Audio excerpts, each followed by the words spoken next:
Et bonjour à tous et à toutes et bienvenue sur ma chaîne pour une nouvelle vidéo de présentation.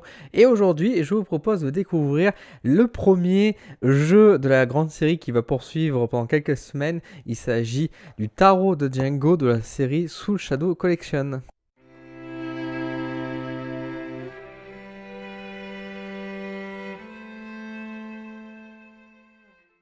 Avant d'aller plus loin, j'aimerais remercier les éditions Grimaud Cartomancie pour m'avoir envoyé ces jeux. Donc un grand merci à Hélène et grand merci bien sûr à Yéna pour m'avoir fait confiance pour pouvoir faire ces vidéos de présentation. Un grand merci. Je vous propose de découvrir en vue caméra rapprochée directement le jeu pour avoir plus de détails et je vous donne mon avis à la fin de la vidéo. Alors, le tarot de Django. Le tarot de Django, donc sorti par notre reine à tous, hein, notre grande reine Yéna sous Shadow, hein, qu'on ne présente plus avec sa chaîne YouTube qui est formidable, hein, que je vous recommande si vous ne connaissez pas, qui a sorti bien évidemment la série de la Soul Shadow Collection, donc, que je vous ai déjà présenté auparavant, notamment avec l'oracle de Lucie, etc., etc.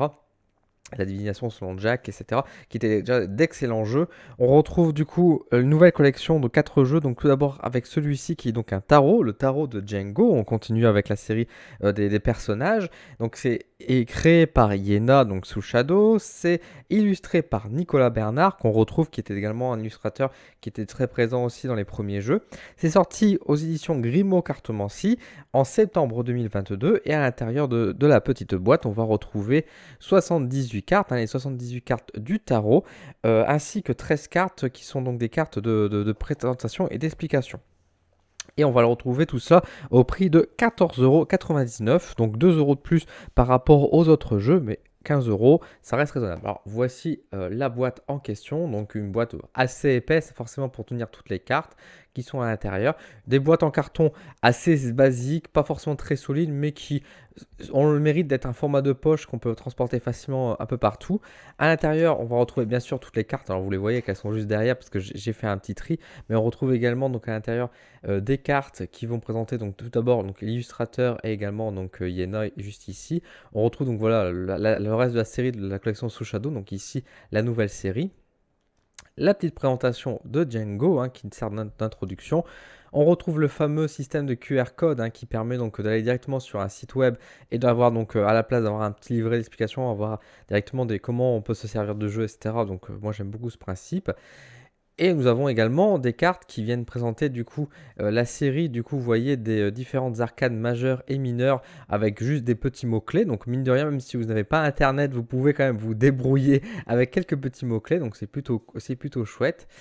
Et voilà, donc vous voyez quand ça va loin. On a même des exemples de tirages, vous voyez ici, tirage de la main, tirage de la route, donc des tirages qui sont même, on va dire, assez inédits. On nous a pas proposé un tirage en croix, un tirage tableau qui sont assez connus. On nous présente quand même deux tirages plutôt, on va dire, j'allais dire anormal, je sais pas le bon terme, mais on va dire assez différents en fait, assez neufs, assez novateurs, donc ça c'est plutôt chouette. Hop, je vais les remettre dans la boîte. Et maintenant, je vais vous présenter du coup les différentes cartes du tarot. Donc, on retrouve, c'est un tarot très classique, hein. Donc, c'est un tarot qui reprend l'idée du tarot de Marseille, le tarot Rider-Waite. Plutôt plus proche de Rider-Waite d'ailleurs que le Marseille, mais bon, ça reste un tarot. Donc là, voici les arcanes majeures. Donc, on commence tout de suite avec la carte du fou, le magicien. Et donc, vous voyez tout de suite au niveau des illustrations, ça reste sobre, simple et élégant. La grande prêtresse, l'impératrice, l'empereur avec la chaise, le hiérophante avec le tableau. Alors moi, encore bon, je vais m'avancer, mais il y a beaucoup de cartes, donc je vais déjà vous donner un petit peu une partie de mon avis, mais j'aime beaucoup, mais beaucoup les illustrations qui sont simples et élégantes, mais encore une fois, qui tapent juste en fait. Donc dans sa simplicité, ça permet vraiment de pouvoir débuter, j'ai envie de dire, facilement. La carte de l'ermite avec le savoir, la roue de la fortune, la force avec le petit chat, miaou, face au roi, le pendu, qui s'amuse, la carte de la mort, hop, la tempérance, le diable. J'aime beaucoup la carte du diable qui nous envoie un miroir. Yéna qui tape encore une fois très fort. Vous cherchez le diable, bah regarde ta gueule, j'ai envie de dire. C'est un peu ça, regarde-toi, tu le trouveras, le diable. Je trouve ça très très fort. Qu'est-ce qu'elle a fait? La tour, l'étoile qui est aussi très originale, la lune, magnifique, le soleil, très très intéressant, le jugement avec le petit angelot et le monde avec la marelle. Donc voilà à quoi ressemblent les arcanes majeures. Alors je vous ai pas d'ailleurs donné un peu la qualité de la carte, etc. Mais voici à quoi ressemble le dos. Donc des dos très stylisés sous shadow, vraiment très simple et basique, comme à chaque fois. Bon, on accroche pas. J'ai jamais été un grand fan des dos. Mais bon, c'est pas le plus important, j'ai envie de dire. Des cartes qui sont quand même de bonne qualité, souples mais solides, donc vraiment très bien. Et vous voyez que même en termes de taille, c'est des petites cartes, donc ça va plaire à toutes les mains. Hop, on passe aux arcanes mineurs. Donc arcanes mineurs qui sont également du coup illustrés. Donc l'as de denier, 2 de denier. Et vous voyez que tout de suite, enfin, ça peut vraiment aider. Alors c'est sûr que certaines cartes peuvent paraître un peu énigmatiques. Alors moi qui connais un peu le tarot, je vois bien, on va dire, je comprends bien, on va dire, la signification, la symbolique. C'est vrai que sur le début, c'est peut-être un petit peu, on va dire, ah je vois ça, mais je suis pas sûr. Mais encore une fois, comme je vous ai montré, vous avez quand même des mots-clés qui vous permettent au début de vous aider, justement de mieux comprendre un petit peu la symbolique. Et puis même si vous apprenez tout doucement le tarot, bah au fur et à mesure, vous allez pouvoir développer tranquillement, on va dire, les différentes symboliques et bien débuter avec le tarot.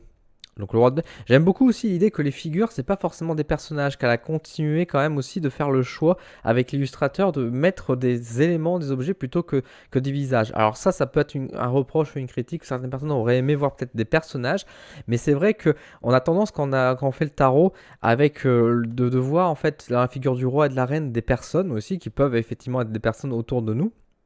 Mais ici, on va nous mettre plus en avant le côté symbolique que peut représenter aussi les personnages. Et ça, c'est les personnages de cour, et ça, c'est très intéressant.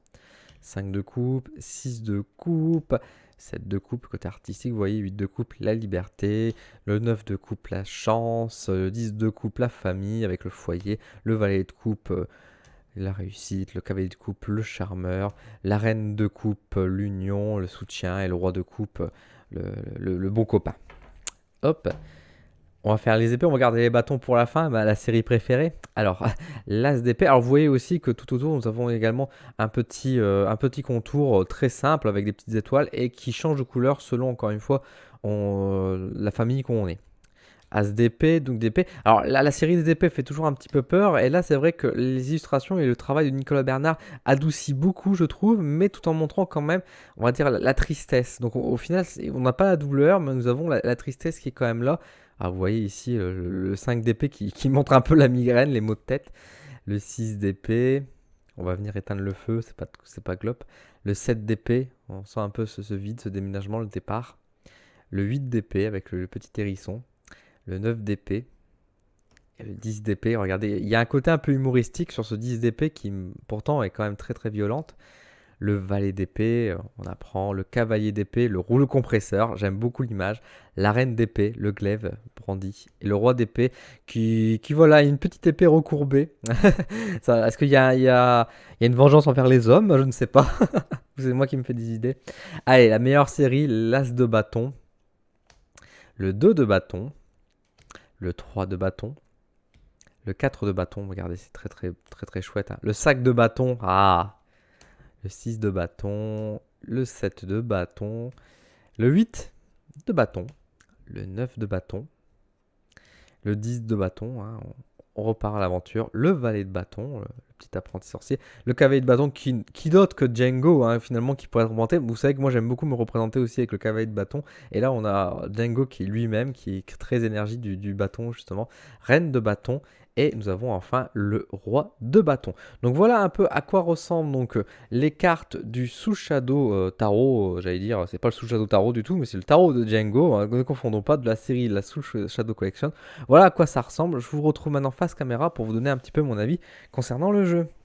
Alors, le tarot de Django, bon, je vous ai déjà donné un petit peu mon avis à propos de ce jeu. Moi, je suis très fan de ce jeu, j'aime beaucoup ce jeu. Alors, c'est un très beau tarot, c'est vrai qu'il existe énormément de tarots aujourd'hui dans les mondes ésotériques, j'ai envie de dire, dans la spiritualité. Et celui-ci arrive à sortir quand même un peu la tête hors de l'eau pour plusieurs raisons. Déjà, le fait qu'effectivement, les arcanes mineurs sont illustrés également, c'est toujours un gros plus pour moi. Et surtout, encore une fois, comme je vous ai dit, pour moi, c'est ce côté vraiment très simpliste qui va vraiment plaire aux débutants. C'est vraiment ce côté où vraiment les arcanes mineurs et majeures sont donc illustrés de manière très simple. On ne nous met pas plein de messages, plein de symboliques. Non, non, on nous met une image, un symbole, une idée, mais une idée qui est quand même très universelle, qui permet d'aller quand même très loin et de nous laisser une grande liberté dans l'interprétation. Donc ça, c'est vraiment cool. Le côté que les figures sont listrées, alors on peut avoir un côté positif et un côté négatif. Le côté positif, effectivement, c'est qu'on va voir encore une fois la symbolique, parce qu'effectivement, quand on voit parfois les cartes des figures de la cour, quand on a le personnage justement du roi, de la reine, on voit bien que c'est un homme et une femme, mais c'est vrai qu'on on peut avoir parfois des difficultés à interpréter la symbolique même de ces figures-là. Là, nous avons des objets à la place ou des représentations, encore une fois, symboliques. Du coup, c'est vrai que c'est beaucoup plus simple à traduire, mais d'un autre côté, c'est vrai que du coup, on perd un peu le côté identité du personnage qui disparaît complètement dans ce jeu-là. On aime ou on n'aime pas, moi je trouve que c'est plutôt sympathique et ça n'empêche pas de garder bien sûr l'idée de la figure du roi et de la reine. C'est un jeu qui, encore une fois, est très très sympathique. On pourrait peut-être, pour un jeu pour débutants, on aurait pu vouloir avoir peut-être quelques mots-clés qui sont marqués en dessous de la carte. Personnellement, moi je ne suis pas forcément fan de cette idée-là, dans le sens où je trouve qu'un tarot, c'est important de le laisser assez sobre aussi dans le nom pour nous forcer aussi un peu à apprendre, on va dire, la symbolique et de dire un œuf de bâton, c'est un œuf de bâton. C'est vrai que pour un jeu pour débutants, avoir des mots-clés en dessous, ça peut être utile, mais le problème des mots-clés, c'est que ça peut vite aussi tomber dans le piège, surtout pour un tarot, de rester sur une idée fixe et pas avoir toute la symbolique que peut donner le tarot également. Donc je trouve que c'est une bonne idée de le garder, on va dire, dans le côté simple du tarot. Encore une fois, on a un jeu très complet et surtout, encore une fois, de très bonne qualité. Grimoire Cartomancie savent faire des jeux de qualité solide, des jeux qui cartent bien, de la bonne taille, qui sont vraiment très bien. La boîte est simple mais efficace et elle permet d'être transportée facilement à droite à gauche. Même si elle n'est pas très solide sur le temps, mais au moins elle protège le jeu efficacement.